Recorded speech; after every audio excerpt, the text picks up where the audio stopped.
Be Cool Scooby Doo just turned 10 years old, and it had one of the most hostile launches in cartoon history. When it first came out back in 2015, the series wasn't just divisive, it was actively rejected before most fans even gave it a chance. It's often called the second most hated Scooby-Doo show, only behind Shaggy and Scooby Get a Clue, which honestly, I actually kinda like. But that's a topic for another day. Before we start, go ahead and drop a like so you don't forget later, and tell me in the comments, did you like this cartoon? Or were you one of the people who couldn't stand it? Anyway, over these 10 years, Be Cool Scooby-Doo has been absolutely torn apart from all sides. But the big mystery surrounding the show is why people reacted with so much hate toward a cartoon that, for many who overcame their first impressions, is now seen as underrated and even one of the funniest Scooby-Doo shows ever made. And I'll be honest right from the start, I actually like this cartoon. It came out during an important part of my life, so I have good memories of it. But when we look closely, we can clearly see where all that initial hate came from, a mix of visual shock, storytelling style, and conflicted expectations. At the time, people were still coming down from Scooby-Doo Mystery Incorporated, which had set a new standard for seriousness, drama, and complex story arcs. Fans expected the new show to keep that same level of depth, but Be Cool Scooby-Doo did the exact opposite. It jumped straight into light, absurd, episodic comedy. That left the audience completely divided. They wanted continuity, they wanted a strong story, and the show just didn't offer that. Nowadays, especially after the Velma series, which turned out to be a complete disaster in basically every way, the hate toward Be Cool Scooby-Doo has gone down a bit.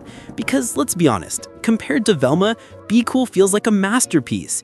Even though Velma got strong support from the LGBTQ+ community, that wasn't enough to save it from what it became. You cheat off me in Spanish because you think I'm Mexican. Maybe. I have a disease where I can't recognize people who aren't hot. To understand the backlash, we need to remember the emotional state of the audience. Mystery Incorporated gave us drama, romance, betrayals, and complex arcs. We saw Velma fall in love and suffer, Shaggy and Velma breaking up, Fred dealing with the truth about his parents, and Daphne growing into a real independent character. That series completely saturated the Scooby-Doo universe with emotional depth. So, the only logical way to continue was to reset the tone entirely, and that's exactly what Be Cool Scooby-Doo did, which, to many fans, felt like a betrayal. To sum it up, Mystery Incorporated focused on serialized drama, mythology, and cosmic horror. Be Cool Scooby-Doo focused on irreverent comedy, situational humor, and satire. The visual tone changed from detailed and cinematic to simple and cartoony, inspired by CalArt-style animation. The storytelling went from dark and emotional to light and absurd. The audience changed too. Mystery Inc. was made for teens and young adults, while Be Cool was meant for families and general comedy fans. And the biggest issue of all was the aesthetic rejection.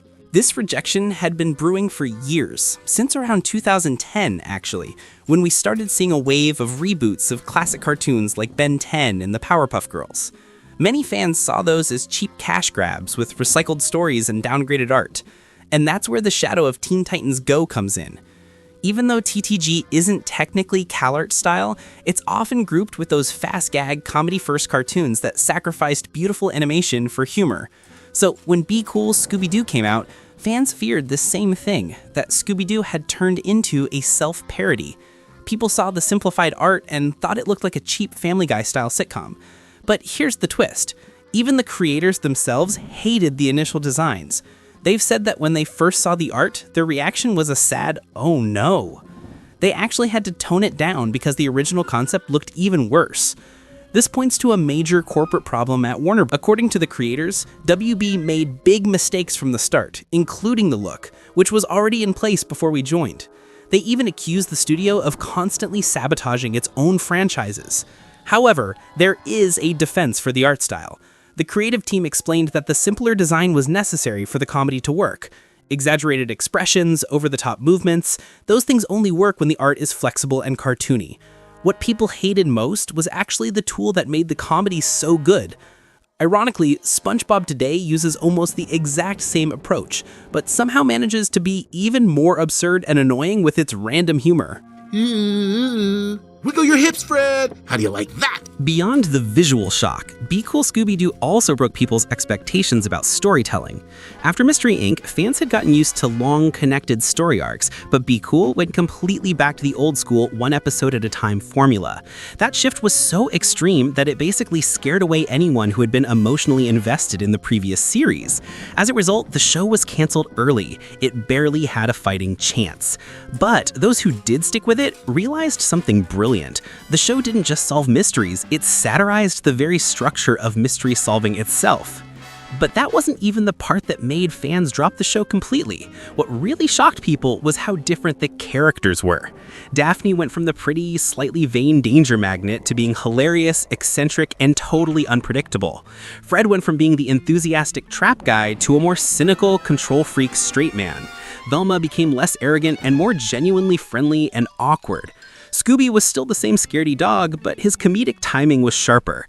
And Shaggy, well, Shaggy's just there, being Shaggy. In the end, Be Cool Scooby Doo isn't the most hated Scooby Doo cartoon because it's bad, it's because it was completely misunderstood. It was a victim of cultural whiplash, released right after the dark tone of Mystery Incorporated and during an era of divisive reboots and fandom wars. It suffered from impossible expectations and a visual style that was imposed on it. But that same style was actually the key to its best comedy. So, if you still have doubts, here's my challenge. Watch a few episodes again, but this time pretend you're watching a crazy sitcom, not a serious mystery drama. You might actually find that this was the smartest back to basics Scooby Doo has ever been. And now I want to hear from you. Were you one of the haters back then, or did you manage to give it a fair chance? Leave your honest opinion in the comments below. And if you liked this deep dive, don't forget to subscribe and leave a like for more videos like this. Thanks for watching, and I'll see you next time.